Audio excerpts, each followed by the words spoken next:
Welcome to The Bold Blueprint, a podcast for modern educators who dare to think differently. Here we explore the intersection of education and leadership, diving into bold strategies, innovative teaching, and the mindset shifts that drive real impact. Whether you're in the classroom, leading a team, or shaping the future of education, this is your space to learn, grow, and lead with confidence. Hey Barbi, how you doing? Good, Jamie.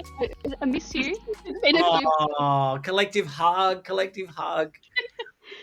I was so fortunate that I actually really believe that people have annual leave and they should use that, and I live and preach that myself. And I had the fortunate experience to be able to go to Japan for the first time. How are you? Yeah, good. I have not been anywhere. I also believe in annual leave, but as a small business owner, oh my gosh, should have, yeah. Otherwise, no, not bad. It's a nice 14. I think just turned 15 degrees here. It was like 40 the other day in Sydney, just the usual. Don't think you miss it. Well, I've got something to say to you. You're terrible, Barbie. God, Isn't that I was not expecting. Isn't that an interesting, it's so within the Australian culture and in the fabric of the DNA of who we are, an Australian movie and cinema and film. That quote, that one sentence, really has resonated across the country. And today we are so fortunate to have Gabby Millgate, who was in Muriel's wedding. How are you, Gabby? How you doing? Yeah, I'm really good. 30 years on from saying the line. Yeah, it's great to be with you, Jamie. And hello, Barbie. Nice to meet you. Lovely to meet you too, and thank you so much for coming on today. My Well, pleasure. I guess, Gabby, it's actually been a fair bit of years since we've been reacquainted. I was so fortunate to be able to work with you in Balmain quite a few years ago now. I think it's about 10 years ago, which is a bit crazy. Yeah, I think 13, Um, actually. Yeah, it was a new service that had just opened in Balmain in an old refurbished nurses' quarters. That was a very old building. And yeah, I shifted from showbiz, reincarnated without dying, and became a room assistant, studying my certificate 3, and learnt a lot from Jamie, who was my manager. Oh, that's very kind of you. But let's go back to, I guess, what the listeners might know a bit about you, which was Mm. being in Muriel's wedding. Can you tell us a little bit about your memories of those experiences?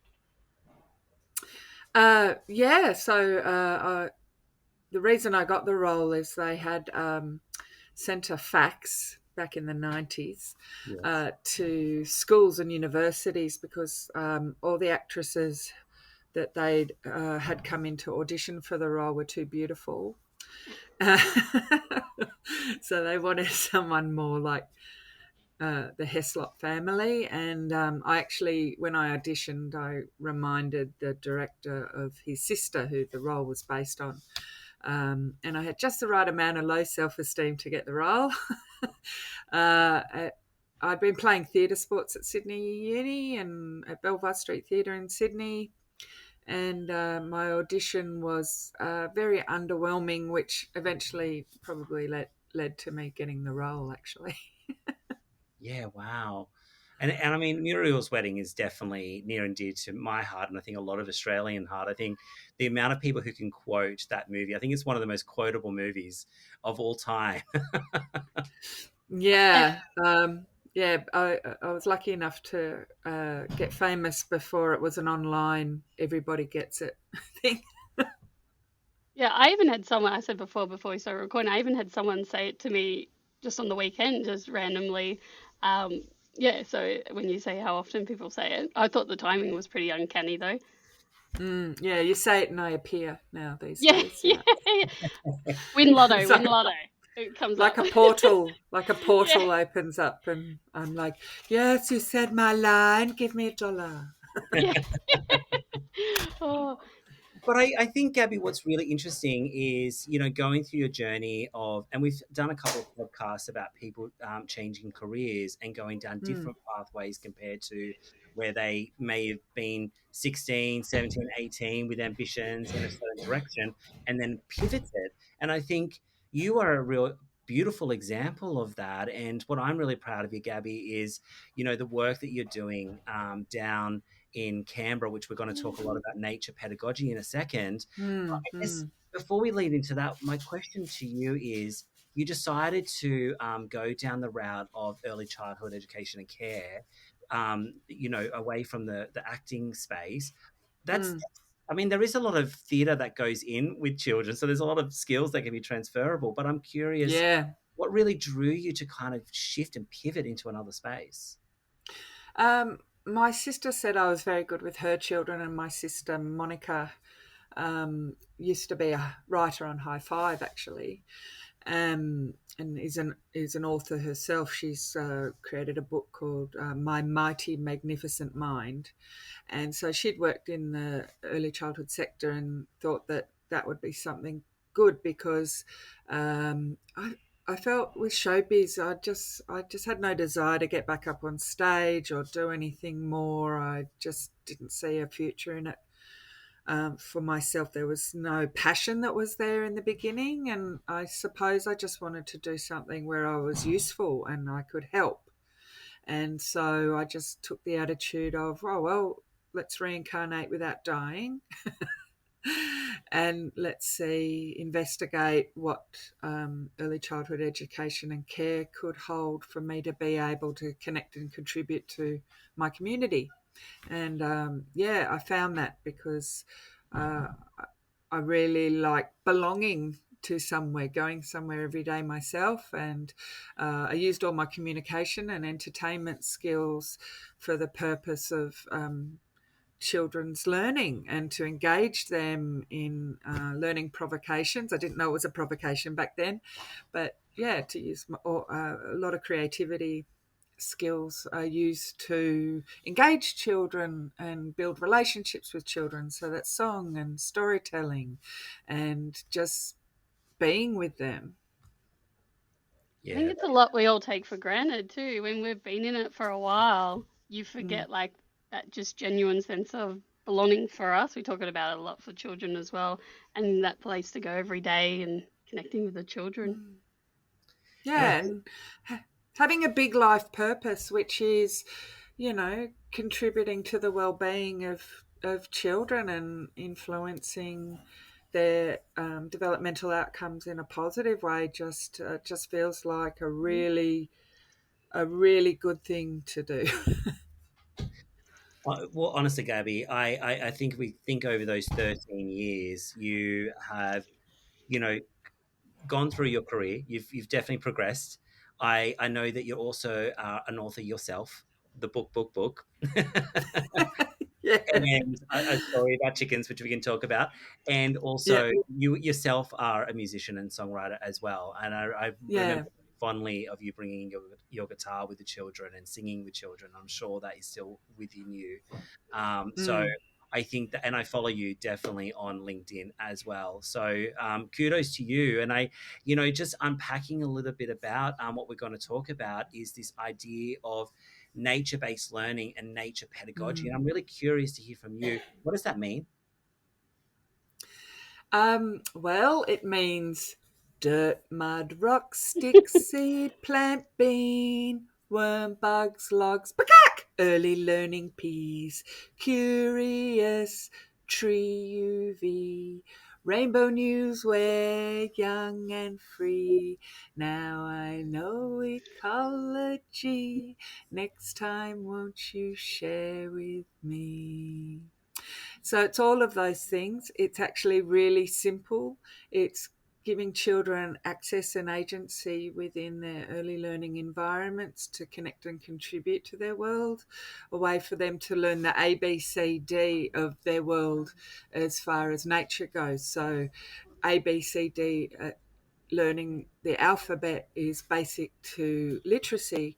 Well, connecting and having personal relationships with nature and being able to uh, involve themselves in a way that nature itself invites is the ABCD of ecological literacy. So dirt is foundational, then being able to see seeds, being able to pick flowers, being able to see that you planted a seed and then it grew into something that you got to take home and share with your family.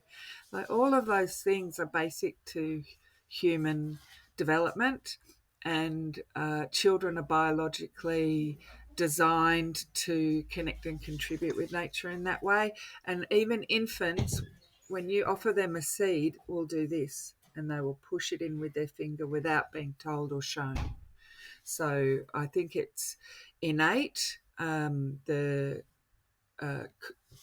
United Nations recognise it as a right that children get to have an opinion on things, matters concerning them, and the environment and how they get to interact with that is part of that. So I see nature pedagogy as being an ethical obligation of services to provide the environment so educators can scaffold the learning of children within nature environments so that they can play with sticks, so that the leaves aren't taken out of the yard but rather used for play and creativity, and then composting and conversations and all of those things. So, it's spoken about that the environment is the third teacher. Well, it's not. It's the third, the fourth, the fifth, the sixth, the seventh. It's infinite. We can't know how a child is going to want to interact in their environments. All we can do is create the spaces where their curiosity is revealed and their interests unfold. And my 3-year-old was one that brought home the little pot the other week with the soil and the seeds, and what you said, just the finger goes in. Yep. And I think also that side of it, since it's come home, the desire to look after it and the want to look after it, both for him and then his 6-year-old sister, although they might be fighting a bit more over who waters it and how, but there's still like that's what's going on in their brain, and just that clicking over of also Yeah. looking after something else on that side. And that makes me that story makes me think all children are here on purpose, and they're here to be participants and not just spectators in the earth. And if we're going to take seriously their rights, and if we're going to take seriously Australia's first climate assessment that came out in September 15, just like a month ago, by 2050, a lot of the outlooks for them are in the extreme danger zone. So, are we going to help them develop the skills they'll need to deal with the climate that they're inheriting from us? Are we going to give them the ecological literacy, the ABCD of, I understand the water cycle, I understand seeds, I know how to grow food, I know how to create green spaces that are cool, I know how to care and connect with country, because I have a personal relationship with it. Like these children that at Woden, they have a connection with country. They understand that the earth is a relationship, not just a resource, something to acquire. Okay, I mean, that's amazing. And the inner child of me, after you started singing, I wanted to clap and go, "Yay!" Yay! Yeah. Snack time. Yeah, It's like I guess my question to you is, Gabby, is like the vision and the values that you hold true around your teaching style and approach is very, very amicable, and it resonates with me quite a bit. But we do live in a world where there's a lot of services that are now being built that look like the nice, shiny, brand new center with synthetic grass, with a fort that's made out of wood and all those things. And some educators haven't got the mentorship or even the physical ability to be able to go down the pathway. And I'm really curious, based on, even if someone who's listening to this podcast might be like, that sounds really cool, but like, where do I start? Like, what do I do? Like, Yeah. what advice might you have for those listeners? Well, I first discovered how capable children were when I worked at a very small service. It was an empty yard, basically, empty backyard. There was a tree, there was a little plastic slide, and there was a sand pit with about that much sand in it. So making connections with the local community, we sourced free soil, and we had that brought in by the children. And they love all that stuff, the digging, the transporting, the idea of working in a team to make a hill out of this. And then we made the hill and we slid down it. And then from there, we used that dirt to plant seeds in. And then the children noticed what the water was doing one day in water play and wanted to know why the water flowed that way. And so we investigated that and we brought in rocks. It's not hard to find a rock, bring in rocks. So it's not something that I think educators have to do themselves. I really like the idea of what happened at Woden, which was we transformed our environments with the children, one small project at a time. We didn't try and do it all at once, and we didn't try and do it for them. So if you're in a service that only has fake grass, which can get up to 90 degrees in summer, it's actually a petrochemical hazard. I think there's a place for it, but that place is in the shade. I think if you have the idea that you can transform your environment with the children, one small project at a time, it doesn't have to happen all the time, but then at least you're involving the children as participants rather than just spectators in the creation of their world, the world they spend time in from 6 a.m. to 7:30 sometimes. And in that way, you're giving them access and agency and purpose and belonging and group belonging and cooperation and collaboration and communication and all of those things where they're not being told what to do, they're being invited to participate. Can I ask? Oh, sorry, Jay. Because you've come into the profession once the NQF was already kind of released. What was your? Do you remember what you thought your thoughts were when you first came across the EYLF? No, but I can tell you what I think of it now. I think we have the frameworks that support services to embed ecological literacy affordances within their services. And by that, I mean the EYLF version 2 describes sustainability as social, economic, and environmental. And that's a lot to ask of educators to be across. So I think we have the frameworks, but we have no support and very limited resources to actually show services how they can deliver these outcomes for children that are best practice. The research shows it. We've had the research for the last 30 years about the benefits of nature play environments on children's developmental outcomes. And the reason why I have my role here at Woden, which is the Nature Pedagogy Leader, is to support educators and to care for the environments with the children and create seasonal planning.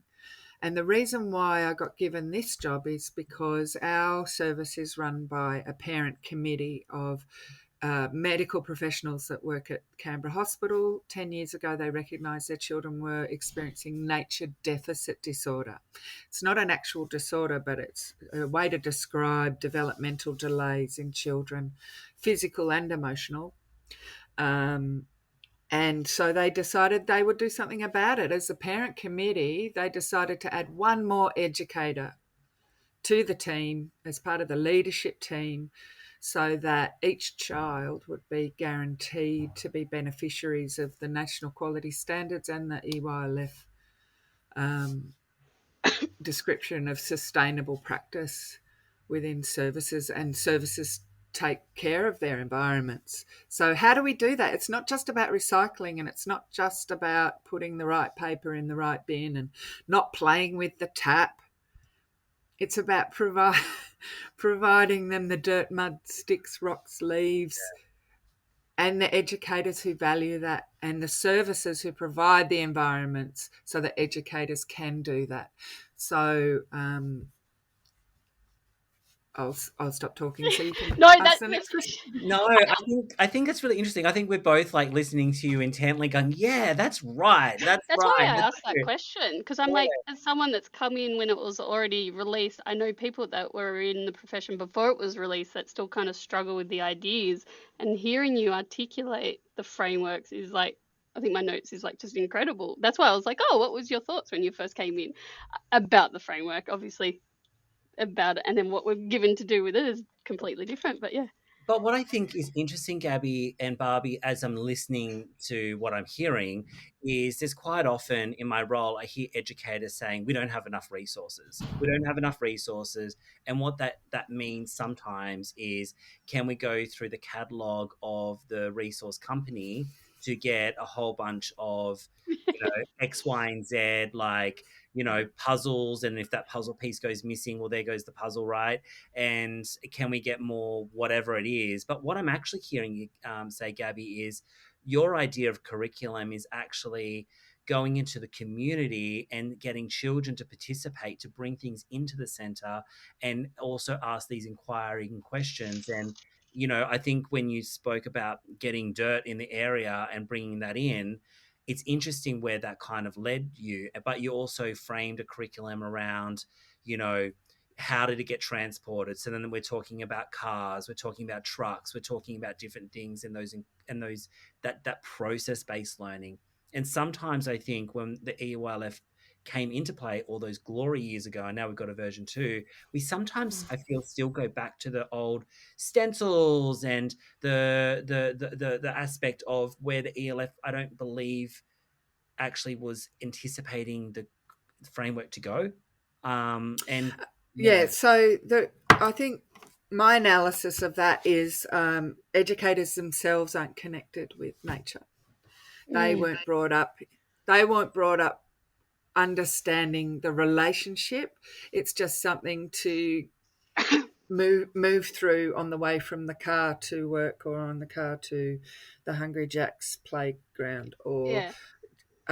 it's something that happens to us rather than something we have a relationship with. So that takes kind of deep philosophical Aboriginal ways of knowing and being versus, and by that I mean relationship rather than resource. Whereas we've come from an acquisition resource, uh, conveyor belt education, batching children in age groups, um, system. So what we're doing now is what Woden wants to do, where I work, is we want to help services transition. So we don't expect people to do it overnight. We just want to share what's worked for us. So what's worked for us is just transforming the environments with the children. So identifying that, let's just bring in dirt and let's just get a big bag of chook feed, which is seeds like wheat and millet and corn and sunflower. Let's have so many seeds, it doesn't matter what the children do with them, but allow the children to interact with them and see how they change and where the roots grow from. And take the garden as something that, don't touch that and don't ruin that, and that's not for you, and this is just so these flowers are so this place looks nice. It's not so that you can make a cake with them. It's about the environments being for the children, and they have access and agency within those. And so you're going to have different zones for different learning opportunities. So there's going to be a zone where you manage your dirt. There's going to be a zone where you've just put seeds everywhere and discovered where the paths are where children walk, because the plants grow around where they walk. You know what I mean? Like Yeah. it's super simple, super cheap, and it it's so easy that we created a song about ecological literacy, when I've sung to you what it is. So if people really want to add to their quip, if they want to critically assess their yards and their ecological affordances within their services, we've created an access to nature survey. So there'll be a link for this. So this was created so that children birth to 5 could participate in a United Nations invitation for children to give their opinion on the environment. However, the questions were, what do you think businesses should do if they breach a child's right to a safe, clean, healthy environment? And I just got answers like, my daddy's picking me up and I have a Band-Aid. So we just made this really simple, like, have you had access to earth? Have you played with a stick? Have you ever held a hose? Have you played in water on a hot day? Have you been outside in the rain? Have you ever made a rainbow? Yeah. Mm. Do you know how many like Rainbow. kids I find in my own worry about getting rained on? Like, we've had really hot weather here and rain, so it doesn't matter if you get rained on, but they're just their natural thing. Obviously not natural, but what there's now instilled in them is like, oh, quick, I better get out of the rain. Whereas the other day I tried to slow them down. I was like, no, we don't. We're on our way home. Like, well, why does it matter if you're wet? Like, well, one, you're 3, you can go noon. It's like, just go for it. But they're just so like, oh, but we can't get wet. Why? Because they learn that anxiety from their caregivers. So their caregivers are busy. Their caregivers have, like, parents busy. I'll do your shoes for you. Come on, we've got to get out of the rain. We can't. Panic.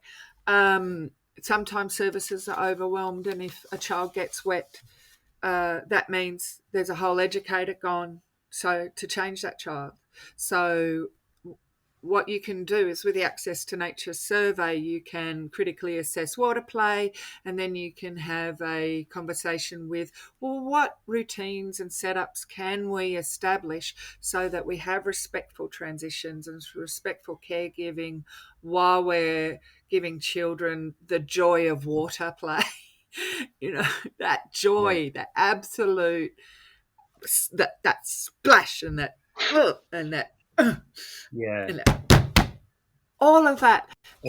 It takes intentional planning of how your room's going to run, what time of day you're going to do it, what support you can get, so that you maybe have an extra educator to help supervise while children are getting changed by 2 educators, so that no one's left on their own. All of those things. I think this is really interesting. It's really bringing back the care into childcare. I think the educational aspect is important, but it's also, as you're talking about this with such a smile on your face, Gabby, for the people who are listening, Gabby was just showing a brochure, and we will share the link of what this looks like. But, going back to this, listeners, it is about, are we asking children, and are we asking families about how they can input into the program? And that can sometimes be a bit of a gap for a lot of educators about how do they demonstrate that for the quality improvement plan. And I think that is a beautiful thing, to ask children or ask families on behalf of children to complete a really interesting survey that you can then sit down maybe during a room meeting, during a rest time period, to go, let's talk about the answers that have come back, and how are we presenting. And I think, Gabby, what you're also saying is we don't need to go crazy and go big. We can just start small with real meaningful differences, right? Yeah. And then once you've discovered how capable and competent and involved and engaged children are with just dirt, you might want to investigate more natural affordances, and you'll see the benefits that children experience by being able to have access and agency. And when they're within early learning environments, they only have the access to nature that adults give them. And if adults see nature as something foreign to them, then they're not going to be given the access. They're going to be staying inside on 40-degree days rather than being outside in a yard that has misting cooling systems. Yeah. Whereas I was impressed, my children's service, it is set up in more of a, what do you call it? It's more developed. There's artificial grass and everything, but they do what they can with what they've got. And then they were ones that on the 40-degree days we've had recently in Sydney, misting. multiple educators is going on misting, so the children could still engage in that outdoor environment, and just putting other things, like I think I've seen before once, the parachute was tied up in a way to fashion like another sail, sun sail, just so kids could get that affordability. And just thinking, like, obviously that's not what it's made for. Some people get very fixed on what things are made for and using that for that just Oh because it yeah. wasn't made. Like, oh, sorry, this is my random tangent. A slide. I do not care if kids go up or down the slide. I come across a lot of people as a parent in the park that, like, other parents or other people have issues with kids going up slides. What is wrong with that? Anyways, but just in a yeah, sorry, I'll let Gabby go.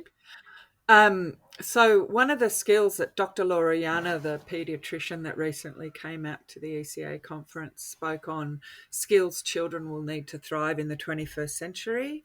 And what is very highly valued skill is divergent thinking.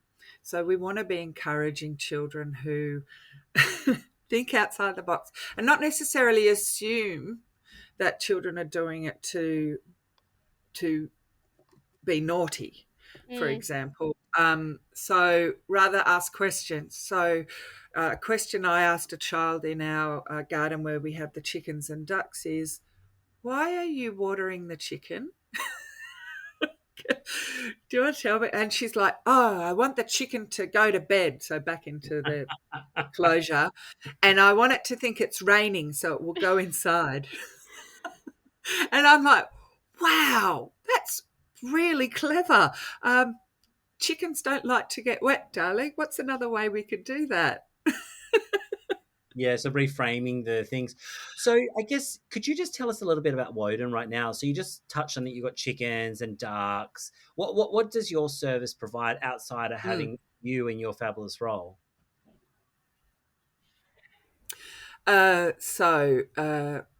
Flowers that children are welcome to pick on their way out of the service with their families. Yeah. So that there's an invitation to transition rather than a need for the child to submit to the need of the adult. Yep. There's also eggs they can collect on the way out that the chickens have laid. And then within our learning environments, we have gardens inside and outside the boundary fence. So we have a garden where children were that the children created to participate in Floriade Reimagined. In 2020, they had to cancel Floriade, the big display of tulips and daffodils in Canberra, and then children got to be participants rather than spectators. They got to understand and identify all these different flowers, and then their beauty is what part of the nature pedagogy program here. So access to beauty and beauty affordances, and we teach children how to pick a flower. We hold it with one hand and pull with the other rather than just yank the whole plant. So that's sustainable practice. And then we have a garden called the Narragansett Garden. Narragansett is we're on Ngunnawal country here, and that's Ngunnawal for coming together, alive, well-being and peace. That name was chosen by the parents 10 years ago. And so within that garden, that's the centre of where we create our soils, actually. So we've got chickens and ducks, and on the ground we have something called a dry litter system, which is just wood shavings. Wood shaving paths through the place, so that takes care of any sort of poop. But then it rains and that gets wet and the poop goes into the ground, and over time the wood shavings break down, and then we dig that up and we put it into a huge hole that we created with the children that they call the Mariana Trench. So we've got a constant cycle of soil creation and understanding about composting without using food scraps. And then in that space, children find worms, and as they're digging, the ducks are interested. So the ducks are coming in and waiting for the children to dig the soil to find the worms. And then at the right time of year, usually in spring, we use all of that compost that it's been created over the year to fill up our wicking beds, which is in another yard that the older children have access to. And we've got 3 wicking beds, and this year we've just planted corn and beans and Jerusalem artichokes, which look like ginger but cook like potato, and they grow huge, enormous stalks, Wow. which create a green space in summer and can create the illusion of hiding. And so what we do is we plant plants that aren't going to be destroyed by children's interaction with them. And we plant so much that even if they do pick a flower, I don't know where that light's coming from. Might be God You could coming start to get getting a me. halo. Take me home. A halo. Oh, she's a force of nature. Yeah, so within as many spaces as possible, we've just create projects with the children. And often these spaces allow for spontaneous learning. And during winter, we have a fire pit and a group circle, and I've created stories using Ngunnawal language that also teach fire safety. So we've got the story of the wide-mouthed jerry frog, who gets chased by Girawal goanna around the fire, and all these animals come and try and help and make it worse, actually. Make it worse by trying to help. But then the frog jumps in the Najang water, which makes a splash, which puts out the fire and gets up the nose of Girawal goanna, and he goes home sneezing. Achoo! Achoo! Achoo! And so the children learn Ngunnawal language, they learn respect, they learn keeping safe around a fire, they learn how to build a fire, why we build a fire like that. And then they go home, and we've had feedback from one parent said that her 2-year-old plays keeping safe around the fire with her toys at home. Right. So we've done fireplace are obviously in that risky space. Have you ever had a child burn themselves or fall into the fire or anything like that? And if I know the answer would be no, but like, what kind of risk minimization did you do before you introduced the fireplace? So what we do is we have fire safety practice before we even start, so we can assess which children can listen to instruction and which children need an educator near them. We also practice walking safely around the fire. So if a child wants to go from one side of the circle to the other, we practice stand up, turn around, walk around. And then Earfoot sent a long message. Sorry, that's yep. So we also create a safety circle around the fire that's very visible. So we actually, this year, we use coloured hairspray to create the fire safety circle. So, and then we practice, what does it sound like when a person goes into that safety circle? And we're like, stop! And I think that's funny. And then there are always the children who are the law keepers, future policemen and leaders and those sorts of things that will also go, stop, you can't do that, that's not safe. And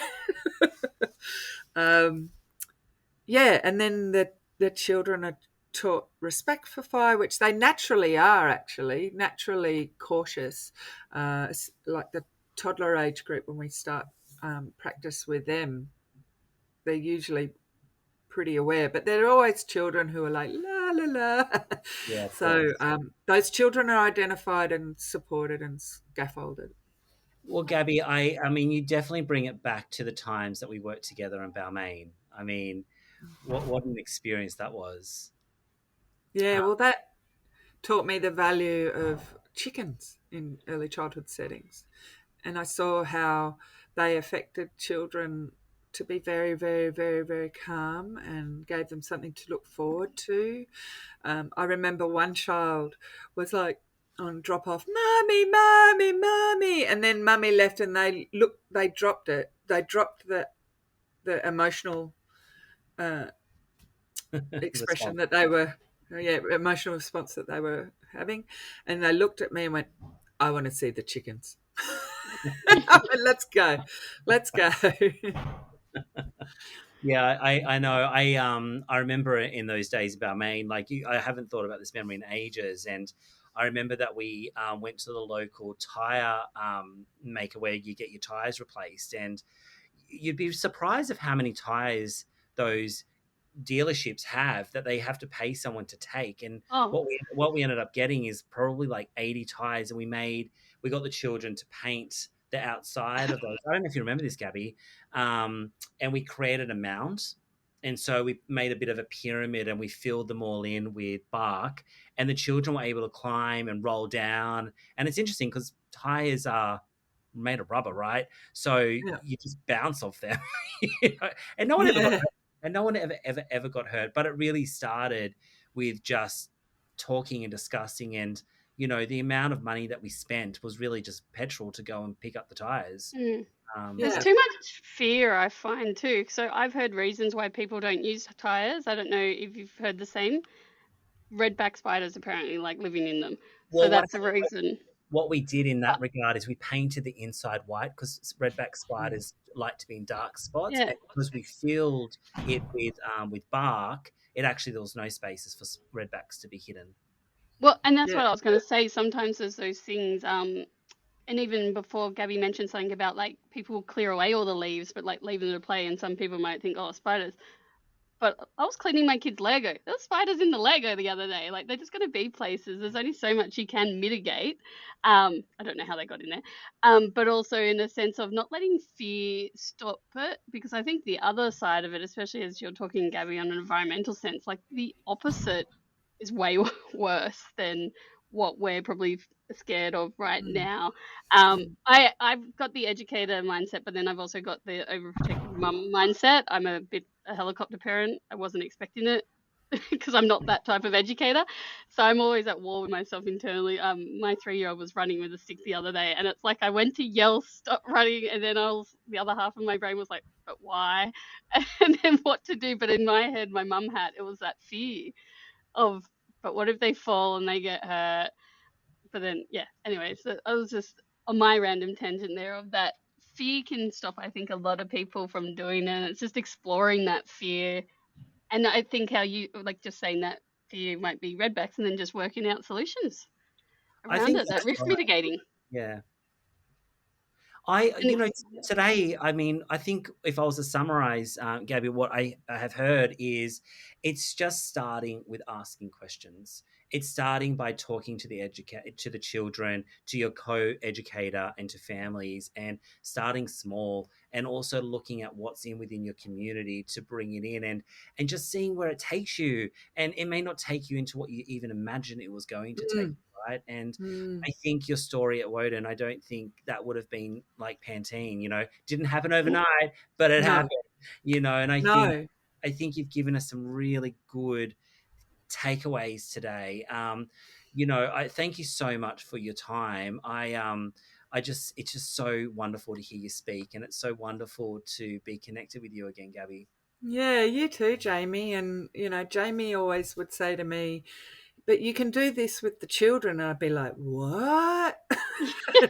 but now that's basically the core of my pedagogy. So thank you, Jamie, for that influence. And I just want to say, if you need any resources or any ideas on maybe preparing children to go outside of service on a nature walk, or yeah, if you would like to download the Access to Nature survey so that you can have a simple way to assess your ecological affordances within your services and provide long-term safety for your children, then I'll provide that link to Jamie and Barbi.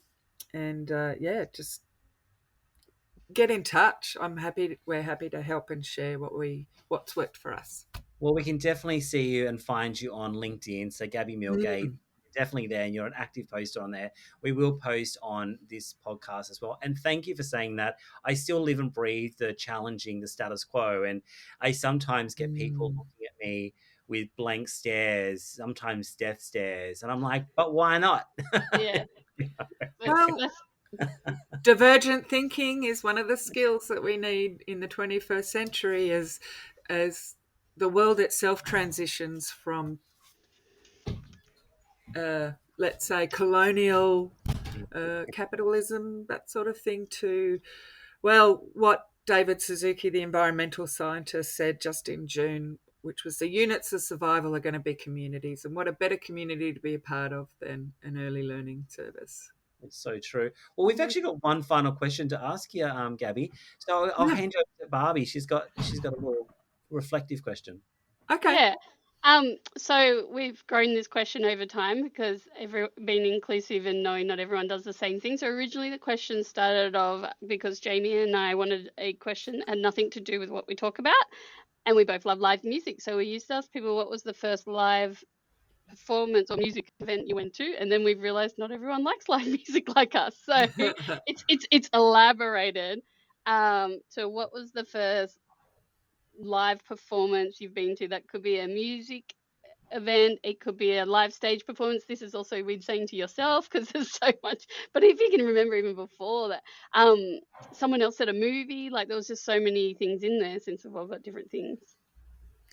I think I'll just say my favourite music and my most influential on me was The Muppet Show. And I loved all the different personality types within The Muppet Show. You had your animal who played the drums and was like a 3-year-old with developmental urges to push and pull and bang. And then you had your dreamers and your crazies and your judgmental and all these different characters, and the songs from the Muppet movie especially I find very inspirational. Who's your favourite Muppets character? Say your mind first. I love Kermit. Kermit? Of course I love Kermit, but Yeah. I also have a bit of a soft spot for Gonzo. He has a beautiful song in the Muppet movie with a line, "There's not a word yet for old friends who've just met." Oh, that's beautiful. Beautiful. That's a great way to do great podcast. I will share mine. Mine Okay. is Fozzie. Oh yeah. I think I am a bit of a Fozzie. Yeah, definitely. I could see that. Waka waka. And then there are all the judgmental types going, "Boo, get off, boo." And I call them the Real Housewives of ECA.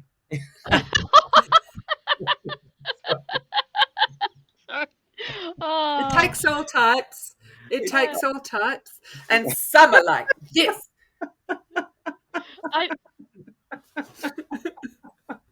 There's a Do you want to make that with me, Jamie? The Real Housewives of ECA? I actually could help you with that. Yes. Yeah. Who's your favourite? We have to ask you. I actually don't have. So too young for the Muppets. No, I've seen the Jason Segel movie. So yeah, newer. No, I just had a very different upbringing that I like all the princess story tales. I don't know.